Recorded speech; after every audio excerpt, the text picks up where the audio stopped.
তোলা আছে। এই মশলাটার মধ্যে আছে একটু পেঁয়াজ আছে, একটু আদা রসুনের পেস্ট আছে, টমেটো আছে, জিরে, লঙ্কার গুঁড়ো, নুন হলুদ তো থাকেই, আর একটু মিষ্টিও দেওয়া আছে।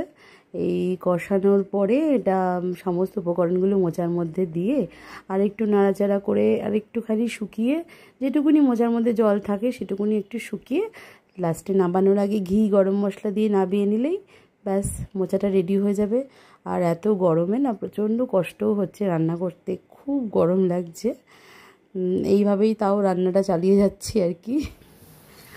আর আমি এই যে মোচা রান্না করছি আর ঘামছি, প্রচুর গরম, ঠিক আছে, ঘেমে ঘেমে মোচা রান্না করছি। এত কষ্টের তো একটা মূল্য আছে বলুন, জানি না কি মূল্য পাবো। যাই হোক, শুভ দুপুর সবাইকে, সবাই ভালো করে খাওয়া দাওয়া করুন।